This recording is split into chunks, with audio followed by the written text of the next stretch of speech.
Welcome to Explain America. I'm your host, Kyle Becker. Now, Nancy Pelosi has been in the shadows ever since January 6th. She has been running, she has been hiding, maybe at a local dive bar, who knows. But Pelosi has done some of the most nefarious things in modern politics, and she's snuck by without any accountability. Well, she recently came out against Donald Trump federalizing the police in Washington, D.C. to solve the absolutely horrific crime that is going on there. And she decided to speak up about it, mentioning January 6th. But then someone brought the smackdown, and we're going to get into that. But before we get into this story, please like, share, comment, Explain America.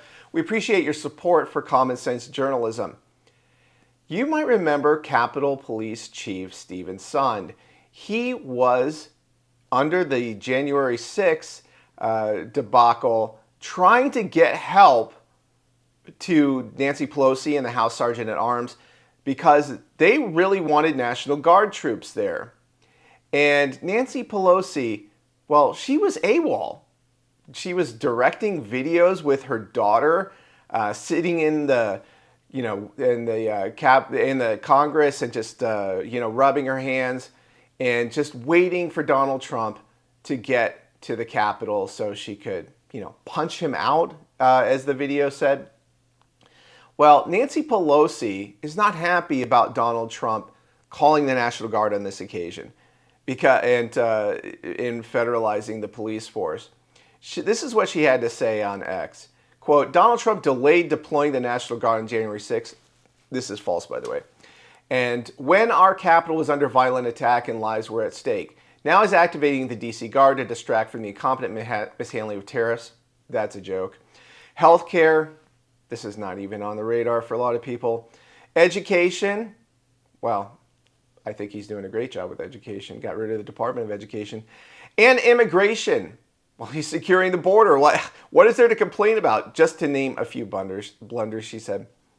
Well, the key part here was brought up by former Capitol Police Chief Steven Sund. You might remember he quit right after January 6th over Nancy Pelosi's blunder.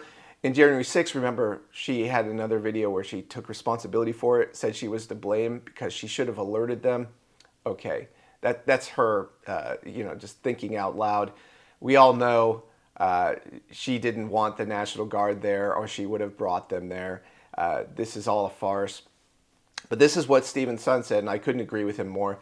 Quote, ma'am, it is long past time to be honest with the American people. On January 3rd, I requested National Guard assistance, but your Sergeant at Arms denied it. Under federal law, 2 U.S.C. 1970, I was prohibited from calling them in without specific approval. That same day, Carol Corbin at the Pentagon offered National Guard support, but I was forced to decline because I lacked the legal authority. He continues.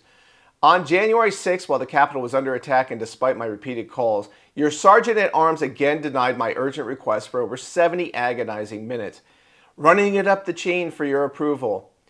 When I needed assistance, it was denied. Yet when it suited you, you ordered fencing topped with concertina wire and surrounded the Capitol with thousands of arms. National Guard troops, unquote. Ouch. That is a scorching hot in your face to Nancy Pelosi. And, with all that Botox she has, it might be melting off. Now, if you have any thoughts on this, please like, share, comment, Explain America.